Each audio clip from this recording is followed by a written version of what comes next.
So after 2 terms, all I'm going to say about the guy that's going to speak today is he is our mayor. He's mayor of the largest city in Lake County, Indiana. He's a Bears fan, Notre Dame fan, and Cubs fan. I'm a Colt fan, an IU fan, and a White Sox fan. We don't have a lot of common, and I wish that the Super Bowl today were the Colts and the Bears down in Indianapolis in a couple of weeks, but we weren't that lucky. So without further ado, I don't see the mayor, there he is. I'd like to introduce to you the mayor of Hammond, Indiana, Thomas Burley Jr. Mayor?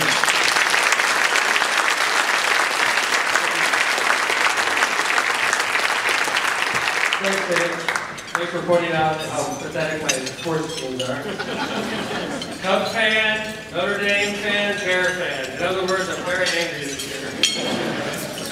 I remember at the beginning of the year, beginning of the season, the Colts are really always usually pretty good before this season. I remember at the beginning of the season, Dave said, he wished it was the Bears and the Colts in the Super Bowl. That would have been the worst possible scenario for Indianapolis because we would all have been in there. So I think they found out relatively quickly that the Colts weren't going to make the Super Bowl this year, like in August. So Dave and I talked about some issues that he wanted to talk about, and we're also going to let you ask questions. If you guys haven't heard me speak before, I am completely not offended by hard questions. In fact, it makes the evening go better, or the lunch go better if we have hard questions. So please, if you have something to ask, I'm not intimidated at all. I'm supposed to talk so close to 1 o'clock, and let's go ahead and get started. Dave, how you doing? Sure, Mike, Mayor. It's kind of sluggish economy. We have the last 4 years. It's getting better. It seems to be getting better. We've got some good things happening in Hammond. Here's some details if you could. I listed a few here. The potash project. Nobody knows what potash is, let alone where it is and what it's going to do. Can you tell us? Sure. Thanks, Dave. Great question. Potash was a deal we found out about, actually probably 9 months before the deal was closed, that this company out of Canada was interested in Hammond to stage something called potash.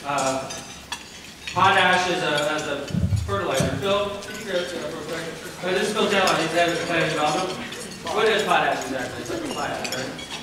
Potash is it's basically like a salt. It's one of 3 components of fertilizer. It's the salt component, I guess, if you will. It's not fertilizer. There ain't a lot of people out there like, oh, we're going to have something smelling and all that stuff. But, that's basically what it is. It's one of 3 components of fertilizer. Potash is in the general products you'll buy from Home Depot or Menards. If you're putting something in your garden, you'll find potash inside it. So it's a very safe product, but it's also a very valuable product, which is why this group is doing such a large expansion in this area, a $70 million expansion. Took away all this deal, $70 million. Hey, is it Saskatchewan or what's the city? I'm not great at geography and Canadian geography, but the problem that this company faces is during the majority of the year, during a part of the year, they can get the potash out of the mines relatively easy. However, during other parts of the year, when it's too cold, they're literally landlocked.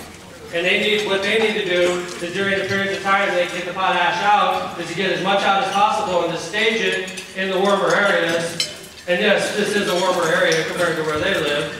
And what they want to do is build a $70 million facility in Hammond, Indiana. So it's 2011. I'm running for re-election, and we have a Canadian company that wants to stage out of Hammond, Indiana, and invest $70 million here. So obviously we're interested, right? Well, we went back and forth for a number of months, and we finally nailed down the deal literally 1 week before my election. I remember about 2 weeks before my election, I sent out an email to my economic development team saying, when do you guys plan to close this deal? 2 days after the election? I mean, we have a deadline, guys, right? And it seemed like that cut through a lot of red tape. But the potash is coming. They're going to be breaking ground. It's going to be located at Summer Street and Hump Road, which is south of the tracks that you cross when you go across the Ninth Band Bridge. You could literally see the preparation going on right now with the IHP when you're going over the Ninth Band by looking west. It's going to result in potash itself is mostly automated. It's going to be a 3 football field long enclosed building where they're going to do this transfer, all right? The IHP job was like 80 jobs that were saved because of this. And not only that, it's a draw. Potash is a draw to that area. There's a lot of companies that want to be located close to potash. So we're really excited about the opportunity that comes along with this. For those of you that know Summer and Hump Road very well, that area, it's a very industrial part of the city, a very old part of the city. The Glidden factory has been abandoned there for many, many years. Really, to abandon and demolish a building like that takes a ridiculous amount of money. The good news with this project is not only are we getting new buildings and new investment, we're also clearing out a lot of the old light that's been there for years and years, and we really had no plan to get rid of. So it's a great project on a number of fronts. You will start to see work taking place this spring, is that accurate? They want to begin in April. And Phil just informed me, we had a feeling that potash was going to be asked. Phil just informed me that potash, we put together a group about a year and a half ago, the Hammond Contractors Group. Sure, a number of people in here are members of that group. It was a great idea. A couple years ago, the contractors met with us and said, Mayor, you're doing a lot of great things in the city, Hammond. We don't feel like we're getting enough notice about it, and that, you know, we're not prepared when the RFPs come out. We're not getting a lot of the bids that we want to get. Is there something you can do about that? So we put together the Hammond Contractors Group that meets regularly, probably quarterly, something like that. And this group gets together and we update them on projects going on in the city. They just got updated from the leadership of Potash yesterday, right? Yesterday. So we're doing everything we can to work with the locals and get as much business as possible to them. Potash is moving. You're going to see groundbreaking in April. It's a great project for us. It's going to be a lot of increased jobs, and we hope a lot of further economic development in that particular area. That's just bonus for us. Hump Road and Summer Street, to get economic development in that area is a total plus. And to get it 7 days before the election, I couldn't have thought better than that. So I want to say congratulations to my economic development team again. It was a great coup for him. And by the way, I'm not going to dredge up what's going on in Indianapolis in here, but one of the big stumbling blocks getting potash was the fact that Indiana was unionized. And then they're going to have to deal with union workers here. And guess what? We got around that. And we closed the deal. It's a 100% union job. And when they came in, we were competing with a firm out of Wisconsin. Oh, excuse me, a city out of Wisconsin. A city out of Wisconsin. Wisconsin is non-union right now. We were going toe-to-toe with a city out of Wisconsin to get potash, and we beat them with 100% union. So I hear a lot coming from down south about how bad we are and how hard it is to draw economic development to the region. Works okay for us, and we did it 100% union. So anyway, sorry.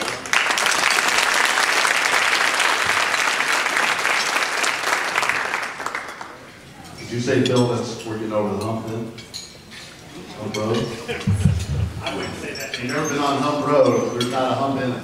You know, it's all virgin hump. This will be a great addition to Hump Road. Mayor, you talk about industrial jobs and creating jobs for manufacturing. There are 2 retail jobs that have popped up. Menards and the new Walmart, Super Walmart.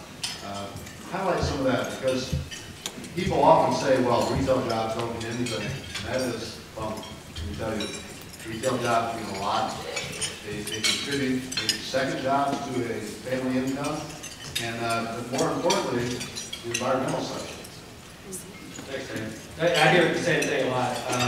We got Cabela's, you know, that was my first term, and obviously we were really happy about that, the city was. And I'm still very happy about it, even though it's not developed like we wanted to at this point. That has to do with other reasons. We can touch on that later. But one of the criticisms I heard about Cabela's was, oh, great, Mayor, $10 an hour jobs. You can't support a family on that. And you sort of take it, right? And then Walmart upgraded, this other Walmart upgraded. Oh, great, Mayor, we got another 50, you know, low-paying jobs. And, you know, I look at it as these are 50 more jobs, but, you know, some people like to criticize. We did the Walmart in Robertsdale, all right? And the Super Walmart, excuse me, in Robertsdale. Couple hundred jobs created, it's doing gangbusters, as you can imagine. It's catering specifically to Chicago. I imagine there's people from Northwest Indiana shopping there, but let's be honest. They wanted to be on the border for a reason, because Chicago doesn't like big box, and our taxes are low over here, so we're drawing lots of shoppers from Chicago into Northwest Indiana. I mean, if you're going to come here and gamble, buy your fireworks, your booze, and your gas, you may as well shop for groceries. So, So, sorry, I forgot the cigarettes. But you know, the thing about that success story, it was a 35-acre site that has been abandoned for years. And the city invested $2 million into this project, and we've been criticized for that. All right? Oh, you invest $2 million in a Walmart here. We invested $2 million in a remediation of a slag heap. You know, if any of it, you know, hardly any of us were around when they started dumping the slag all over Northwest Indiana, particularly in the area we're in right now. And little did we know then that they were literally killing parts of our city forever. We invested $2 million to help clean that up. Once we did that, Walmart's interest grew exponentially, and they invested in there. Had it not been for us investing that $2 million in that project, we would still have a slag heap. And we wouldn't be able to shop there, and there wouldn't be a couple hundred jobs there. I don't care how much they pay. What's going on there is better than what's been going on the last 50 years there, right? A slag heap? So, I hear that a lot, Dave, and it frustrates me. The Menards that was built on 165th in Columbia, Super Menards as well, a couple 100,000 square feet of shopping area. It's the biggest Menards in the Midwest, in Hammond, Indiana, doing gangbusters. And another success story as a result of that Menards investment down there is a restaurant called Luby's that just opened up recently. Somebody said, man, we got a pancake house opening up in the old Blockbuster. I'm like, the old Blockbuster in the parking lot of the Menards, right? I said, a pancake shop in the Menards? They said, yeah. I was like, okay. And then I drove by it a couple times and I looked at it and said, man, these guys are putting a lot of money into this pancake shop, right? And then I went there for breakfast. How many people in here have been to Luby's for breakfast? I should get paid for pitching these guys like this, by the way. It's really, really good. And I tell you, it makes me proud to go. And by the way, I still try to frequent as many Hammond restaurants as possible. I'm really good about that. It's an unfortunate side effect of this job. Right? But at Luby's, it makes me proud to see that kind of stuff happen. It really does. Blockbuster Video was out of business. It's a tough area to develop. Super Menards comes along, makes an investment. Luby's opens up, and it's doing great, and it's a great restaurant, and they want to open up another location in Hammond now. We're giving people confidence that this is a good place to do business. It's hard for me to believe you can have 81,000 people in a city, and it's a bad place to do business. I mean, we're proving to people that you can do it. We proved it with Cabela's. We're proving it with Super Walmart. We're proving it with Pancake House that used to be the video store. It's slowly but surely, I think we're starting to change people's opinions, and that's what we're trying to do. So, thank you, Dave. Speaking of downtown, there's some things happening downtown. A couple of rays of light, one standing up over there right now, holding the light. Ray Garcia, Ray Rapchak, on kind of both ends of the downtown. But part of that, Africa, raise your hand. African Harbor. Bill, raise your hand. I don't know if Beth is here, but they are from economic development, planning and development in the city of Hammond. Hammond provides facade services. These are important for small retail merchants.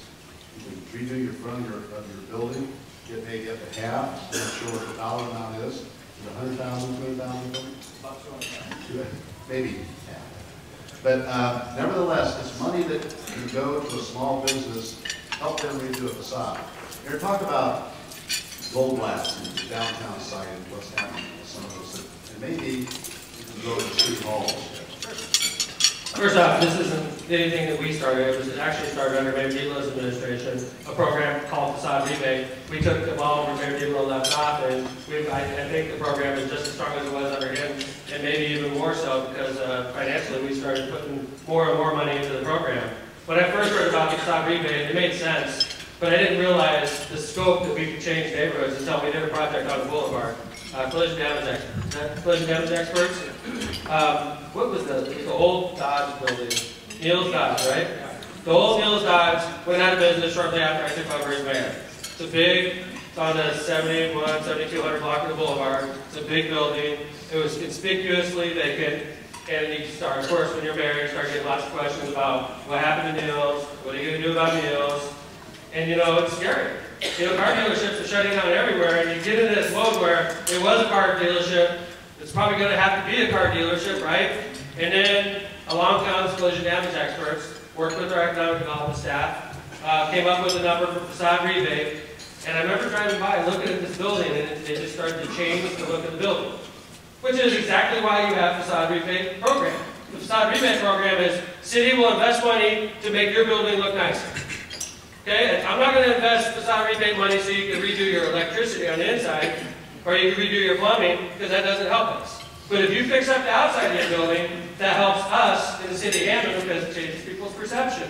When they drove by what was an empty building for a couple of years, they said, wow, what's going on in that building? I was even saying that, wow, what's going on here? It's in my neighborhood, right? And I tell you, the gentleman that owned it, Mr. Freiberger, Chuck Freiberger, great man, fell in love with the city, wanted to invest, and this is a chain that he owns. He invested in it. He was nervous about it. Nothing's gone wrong at all. It's been a total positive. And then we took that project, and that's when I started really believing in the program. Not that I didn't believe in it before, but it's like, wow. Think about the things we could do. Just the physical stuff that we could do to help you all make your building look better, which helps me tremendously be your mayor. So the facade rebate's a great program. We do use a lot of money in downtown Hammond. I know Mayor Deloney and Mayor focus a lot on downtown Hammond, just like we're trying to focus on downtown Hammond, which I think most people in here would agree that when River Oaks Mall came along and South Lake Mall came along, really hurt downtown Hammond a lot. And I mean retail shopping in Hammond in general, but particularly in downtown Hammond. So what is the future for downtown Hammond? You know, we believe in it. I believe in it. In fact, so much so that we invested $15 million into a charter school in downtown Hammond. It's doing great. We also, I want to see City Hall in downtown Hammond, and we planned, after my re-election, if I was so lucky, to move forward with moving City Hall to downtown Hammond, but with the economic realities that we're facing right now, I mean, I could push forward with this project, and we might even be able to convince people it's a good idea, but how insincere would I look if I'm out here making tough decisions with our budget, and the firemen are mad at me, and the employees are getting mad, and we're changing the benefits, and we're doing all the nasty things we have to do because the property tax caps are in full force, and then I turn around and say, oh, by the way, I want to build a new city hall in downtown Hammond. This didn't work. So we made a tough decision right at the beginning of the year. I said, got my staff, sat them down, and said, I can't push on City Hall. We have too many difficult decisions to make with our budget because of the property tax caps. I can't go out there at the same time and say, by the way, I want a $10 million City Hall project. I think it's great. I do believe City Hall moving downtown is the answer that will help downtown move forward even more, because City Hall is a traffic generator. We have hundreds, if not thousands of people visit City Hall weekly. And we could take those people that drive to 5929 Calumet Avenue and take them and make them go to Holman Avenue in downtown Hammond. And when you go down to downtown Hammond and visit City Hall, when you get done, maybe stop for a cup of coffee at the Blue Room Cafe. Maybe stop for a bite to eat at the new restaurants that are being talked about downtown, right? If you hang out long enough, you can go to the nightclub that just opened up too. So. But anyway, downtown Hammond is something we're working on, but with the economic realities facing the city, it's had to take a back burner temporarily. I hope to bring it back up again soon, but right now, we got some work to do if we're going to be able to get that project done financially. Work on our budget, work with some other big ideas we had regarding water and things of that nature. What we've become too used to in Hammond, and quite frankly, any community that's got gaming revenue is, oh, don't worry, we'll just throw gaming revenue at it. That's not the answer anymore. We keep throwing gaming revenue at it, we're going to be like Joliet. You know, we're in Joliet. They started relying on gaming revenue to the point where the budget was completely supported by the gaming revenue. And, you know, they're gambling away. Hey, life is good. Guess what happened? The casino burned down. And their gaming revenue stopped. And the mayor is going, what am I going to do now? The gaming revenue's gone, and all my employees are working off of it. Hammond will not get in that position. It can't get in that position. And I know the former mayor was really good about keeping a strict line between what the gaming revenue does. And you know what? I'll admit it. It's gotten a little bit sloppy, too sloppy for my comfort. And I'm going to go back to the model that Dwayne was using and really force the infrastructure. That gaming revenue may not be here 20 years from now. It may not be. Chicago may put a big casino right across the border from us and start siphoning out that money. And I want to make sure that our infrastructure in Hammond is first rate if it does right. And we've done a great job. Hammond is the golden child, and that has a lot to do with the way it's been run and the way it's run now. I go down to the Gaming Commission, and they talk about Hammond, and they're like, I wish every community did it like you guys in Hammond. You spend it on the infrastructure, which is where it's supposed to be, all right? And that's what we're refocusing on. So I started off on downtown and I started drinking. I apologize. I don't want you stealing all my questions, do you? You know, Dwayne did start that out with as far as $80 going to infrastructure. If you look around, Hammond is #1 in doing that. Look at the streets that have been repaired. And I'm sure it's just, you know, not cool when your street's torn up for the summer and it's dirt and everything, but when it's gone and back and everything's paved, new sidewalks, everybody forgets about the inconvenience. That is so important to a community that's over 100 years old. You've got not just paved streets, you've got streets with infrastructure beneath them. Water and sewer, curbs, all that. Hammond's in great shape right now and getting better. We did talk about downtown, we talked about City Hall, and that was, let me tell you, when I read that in the paper after the mayor announced that, you know, it's like somebody kicked the chair out from my Cheerios seat and that morning. And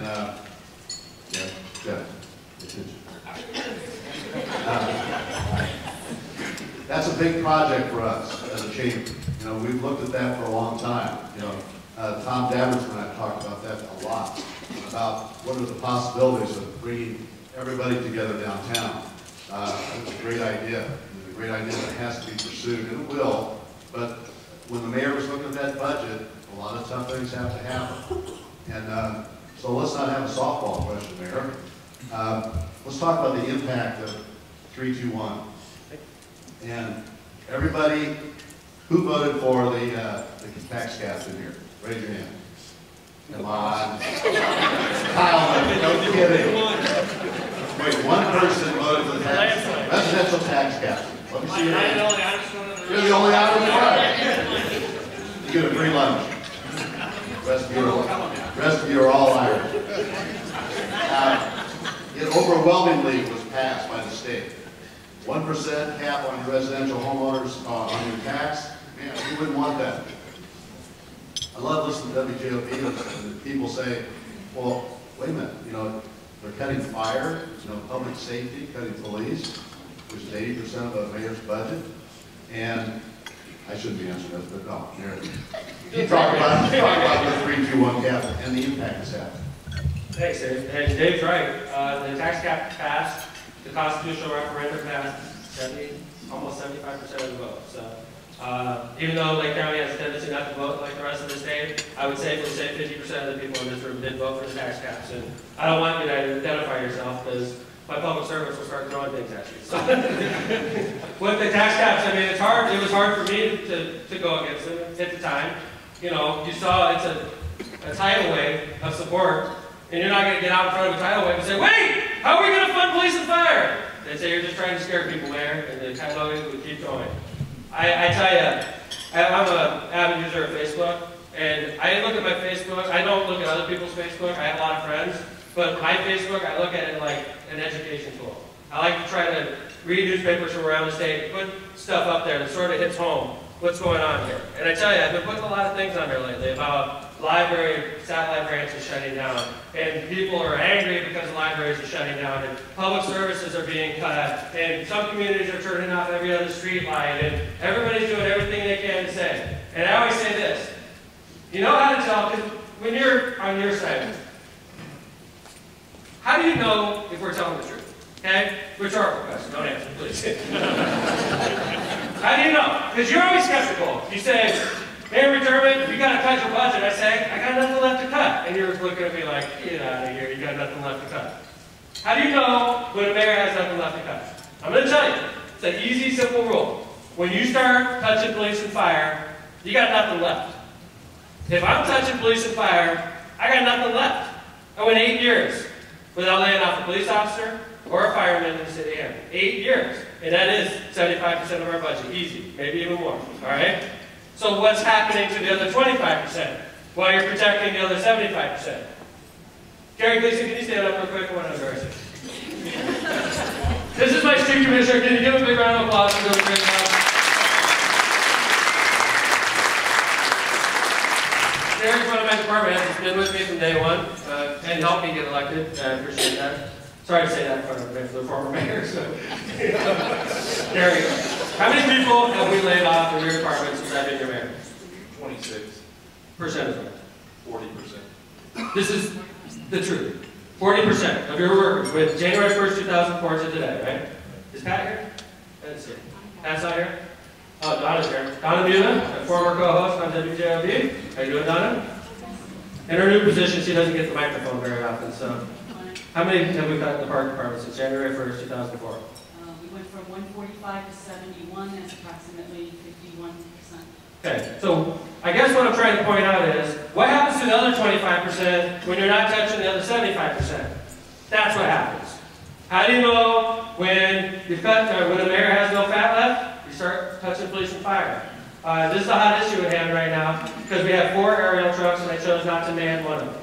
We still have 3 aerial trucks in operation. Those are the ones that have the big ladder, all right?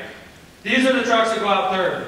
You know, we don't send these out unless it's a major fire, okay? Because, first off, they get horrible gas mileage. Secondly, if they get in a wreck, Jeff Smith, my fire chief. I'm embarrassing as many of my fellow workers as possible. How you doing, Jeff? Jeff's sort of shy around the microphone. How much does one of those aerial trucks cost? The truck that we have now is one that you're referring to, $1.3 million 3 years ago. How much gas mileage does it get? 4 miles a gallon. Oh, I always say 1. Okay, 4 miles a gallon. I exaggerate sometimes. We got one of our trucks got into a fender bender about a month ago. Got a fender bender, a car hit it on the side. It wasn't a serious accident. Nobody got hurt. $230,000 worth of damage for our trucks. So we don't take it. We don't want to send these out unless we have to. Okay? We got 3 aerial trucks still in operation in Hammond, Indiana, which is more. There's a lot of people in this room right now, and I don't know where everybody lives. And I'm going to tell you what. Hammond has more aerial trucks than anybody in this room's community. Anybody. We have more people, firemen working per day. I don't care unless you're from Chicago. If you're from Chicago, I take it back. If you're from Indianapolis, I also take it back. If you're from Fort Wayne, I take it back. But anybody else, I got you covered, okay? We have 40 firemen working every single day, 24 hours a day, 365 days a year. The move that I made dropped us from 43 firemen a day to 40 a day. We still have excellent coverage. We're still one of the best in the state. You think that's not controversial? You're absolutely wrong. What happened after we made this move, which was the 1st of January, we've been operating like this for the whole month, the firemen started knocking on doors. In this area, in Robertsdale, in Hessville, in South Hammond, and you got a fireman knocking on your door, and they're saying, Mayor, shut down your truck, Mayor, shut down your station, you know, things are going to be bad. And then people get scared, they call my office and they complain, saying, you have so much fat in your budget, why are you picking on the firemen? When I was elected mayor, I took over a budget with $45 million in property tax revenue. My property tax revenue now, 8 years later, is $30 million. That's the tax cap, and that's fine. We voted for it. I got to live within this budget, right? So now I have to decide either do I further rely on gaming revenue and keep us fully staffed like we've been forever, or do I do what you guys are telling me to do? Not you guys.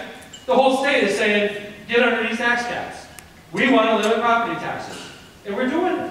I'm doing what I've been forced to do.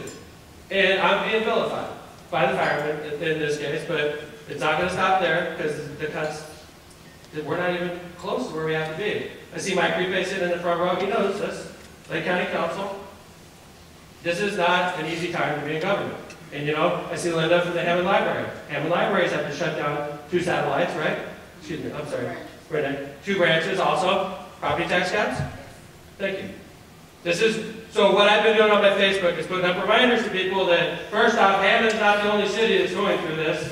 Secondly, reminding people that we all voted for these tax caps. And third, just cover us because we're doing what we were told to do. I mean, I guess the option I have right now is I could cave in to the pressure of the firemen and fully staff, and quite frankly, in my opinion, we're doing something that's totally safe. I still think we're the safest community in Northern Indiana. But I guess I could cave in and fund that unit and further rely on gaming revenue, right?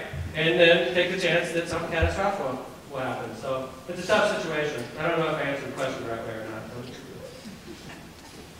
You probably don't want to talk about the county option income tax yet. I don't think Mike wants to talk about it. We will bring it up, Mike. There, RDA got lots of money funded by the casinos county, 3 communities, 2 counties, and so forth. Why don't you talk about what's happening in Hammond, specifically with Wolf Lake and so forth? Mike, Fred? Thanks, Dave. In fact, I see Lou Martinez of the Regional Development right here. Just give him a big round of applause, please.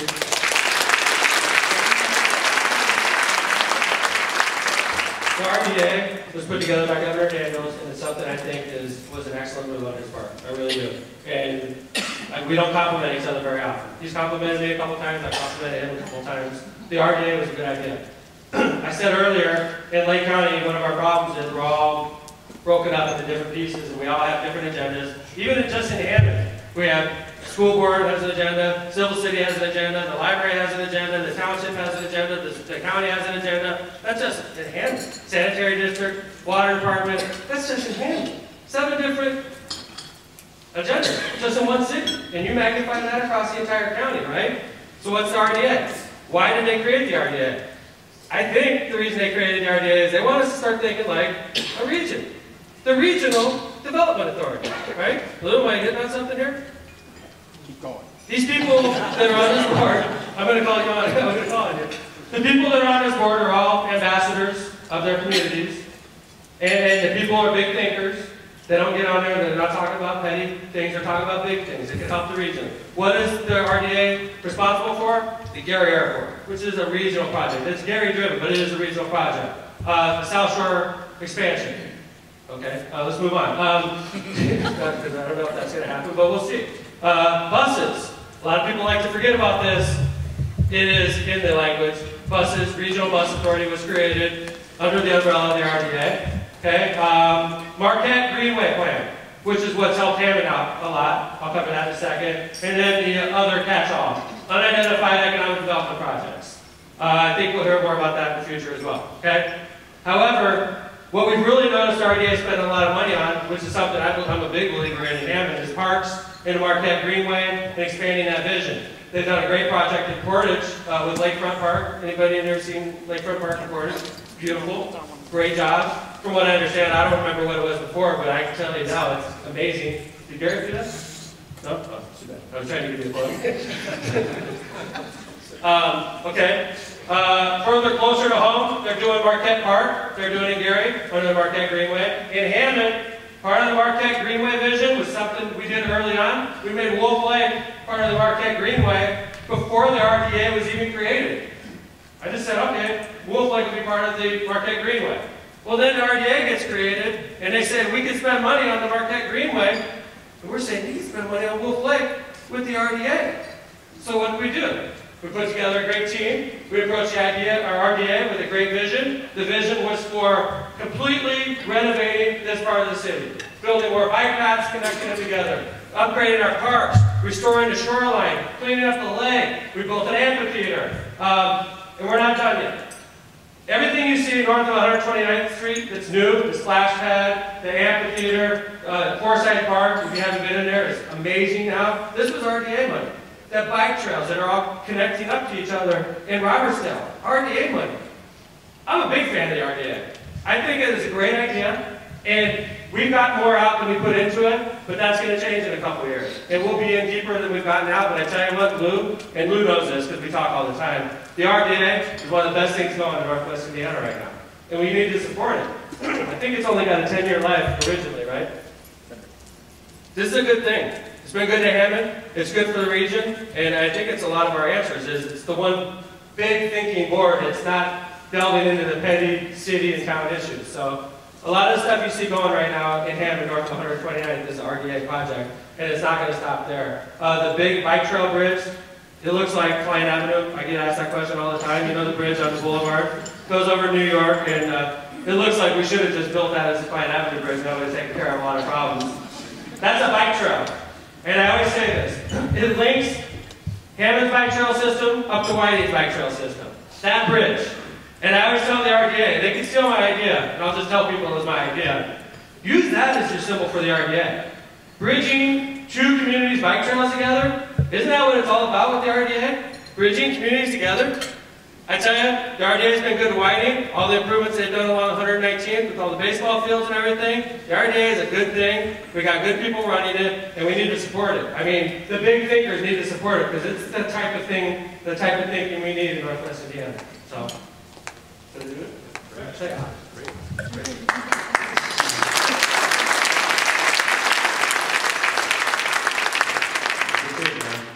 Speaking of the lakefront, State Line Energy is going to shut down. Big impact on the city, tax-wise, probably one of the biggest taxpayers. What's going to happen as a result of that, and what's going to happen with the buildings? Good timing on this question. First off, I'd like to recognize my Chief of Staff, Tom Daventon, who walked in the back. Hey, Tom, how's it going? Be ready. While I'm recognizing Chief of Staff, I see my former Chief of Staff in here, works for my favorite company in Northern Indiana, Public Service Company, Rick Walensky. Thank you very much, Rick. A lot of stuff that I'm talking about started under Rick's watch and finished under Tom's watch. So Rick deserves a lot of credit for a lot of things that we are bragging about right now, and I appreciate him being here. State Line Generating is the largest property taxpayer in the city of Hammond. Its impact, closing impact, will have another blow. There'll be another blow to our budget. I know I saw Gary get really depressed when he heard that because he knows I'm going to come call it again. We are concerned, like most people, it's one of the first things you see when you drive on the Skyway in Northwest Indiana. It is the first thing you see in Indiana. It's the northwest corner of our state. The thing about it we have to remember is it's being shut down because of pollution concerns. All right? In fact, now that it's slated to close, we're starting to learn a lot more facts about it. The facts I didn't know is it's the third dirtiest coal plant in the United States of America. And it's been that way for a long time. So I have mixed emotions when I hear it's closing. Obviously, I'm concerned because there's 100 and some people working there. A lot of our contractors, a lot of you probably do business with it. Okay? And obviously, that's a blow to the economy. But on the other hand, you know, we breathe that air. When it blows from the north, it comes right into Hammond. We're breathing that air. And so, I mean, on one hand, you're happy, and on one hand, you're not happy. So the decision's been made. It's worth too little to invest the amount of money they need to invest into it to make it a cleaner plant. So they're going to walk. All right. So we start thinking, what can we do with this site? And initially, we're thinking big, like, can we put another casino there, right?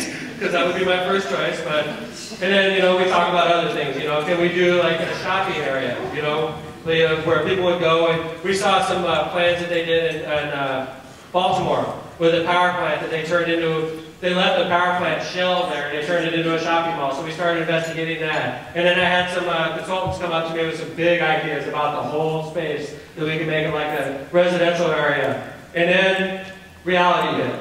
We started talking to people that knew about the electric grid. I was an electrician when I was in the Navy, so I understand electricity, and I worked for NIPSCO for 4 years, so I understand somewhat about electricity and the grid. And from what was told to me is, the grid can't be moved. It's surrounded, the building that we see is surrounded by two huge switchyards. 345,000 volts on one side, 138,000 volts on the other side. And I said, well, you know, can we get the congressman involved and can we move the switchyards under the Marquette Greenway? Can we move it away from the lake? Not without compromising the power grid for the country. When you think about it, then you start to get a little depressed. We're losing our lives with. So the fact is, and then we start exploring it a little bit further, and we have our staff go through, and we find out that the building itself has a lot of asbestos in it, and it's actually been compromised with all the build-outs that they've done. So basically what we've learned over time is a building can't really be used. It's beautiful on the outside. Once you get on the inside, you start to see a different story. The switch yards are never going to be able to be moved. So our options are being limited. You know, the horseshoe tube is not going to be located there. I've come to grips with that reality. What we're planning on doing is following through with them. In fact, Tom, do you want to step forward? I know Tom just met with me literally a couple days ago.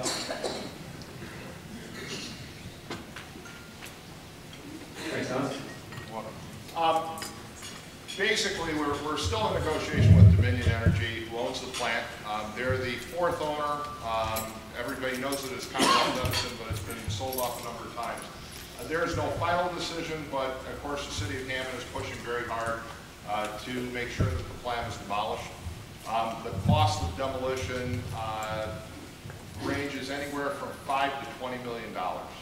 It is a massive facility. It depends on the amount of recovery that they'll have from the scrap left from the demolition. So it's really too soon to say what's going to happen for sure. I do know that they're going out to bid on the demolition next month, and then they will ask their board of directors to make a final decision sometime in April. But as the mayor said, as far as redeveloping that property, it's pretty unlikely because of all of the switch yards that are there, all of the utility easements, and basically the environmental issues that exist. Thanks, Tom. So, we got that going for us. Stay line. Uncomfortable silence. Thanks for the good news. I was in the mayor's office yesterday. We were talking about this luncheon, and we had some maps in there, and I was asking some questions, and like, what are future plans maybe to offset all these deficits? And he said, go ahead and answer. Future plans, Mayor. You had a real doozy, I think. I mean, a solid. Thank you. Because we just got done with some depressing parts. And let's talk about my state of the city was sort of optimistic and caught a lot of people off guard this year. I dropped a bomb, something we've been working on for a few months, but we weren't comfortable to talk about it publicly because we had an election and we were sort of focused on the election. I talked about how we've become accustomed in Hammond over the years, and I'm sure the former mayor can attest to this, that we start thinking about gaming revenue as a panacea. It's going to solve all of our problems. Don't worry, we can keep this going, just throw gaming money at it, right? Or, hey, I need money for this capital project. I'm going to see if the mayor will give us some gaming money to do it, right? So we start becoming so focused on gaming revenue, I think we sort of lost sight of what's really important, our location and our proximity to Chicago. There's a reason Horseshoe Casino is one of the best casinos in the country. It's because we're so close to Chicago. There's a reason we do better than East Chicago and Gary. It's because the further away from that state line you go, the harder it is to get these people from Chicago to drive here, right? Well, another thing we have going for us is our proximity. Our proximity to Lake Michigan and the fact that we are the northwest corner of the state. Only Hammond can sell water to Illinois. And we've been doing it in the Hammond Water Department for years now. We have a contract with Calumet City, we have a contract with Lansing, and we have a contract with Chicago Heights. Those are our 3 points in Illinois where we send Hammond water to. And from there, they sell it to their neighboring communities. We've been doing this for years.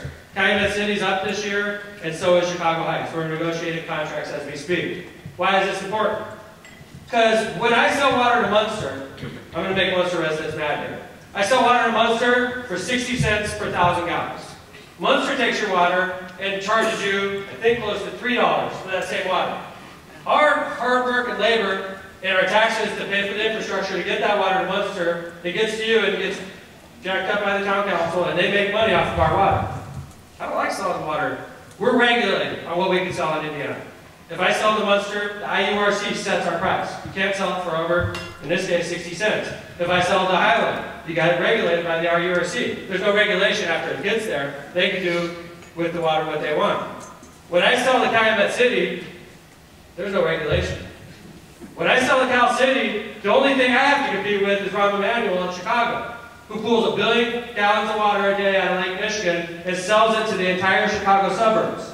We sell to Chicago Heights, we sell to Lansing, we sell to Cal City. Everybody else in the Chicagoland region goes through the Chicago Water Department.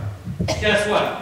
When Mayor Emanuel took over as mayor, other than targeting Hammond's Casino for destruction, one of the other things he did, that's no exaggeration, one of the other things he did was jack up the water rate ridiculously high to Chicago customers.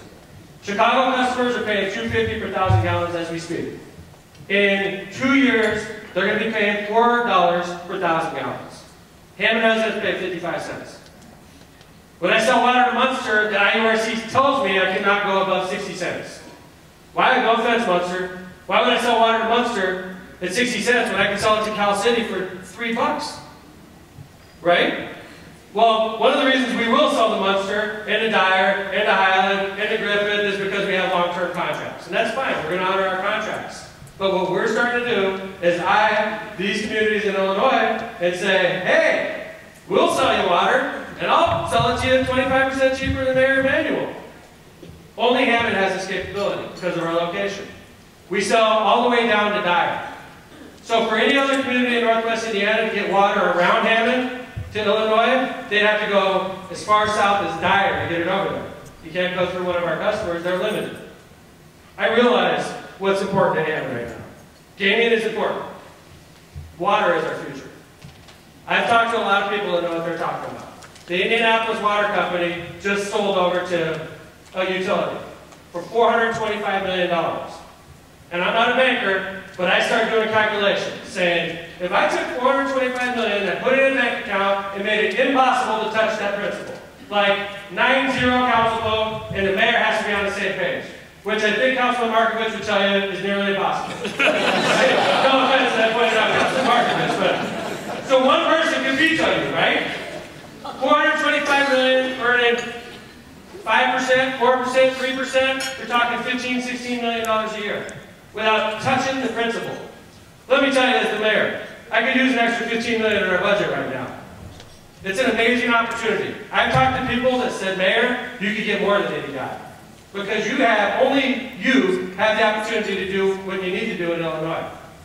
We're it. In America, Hammond's the luckiest city in America. And I'm not underestimating that. This is an amazing opportunity for us.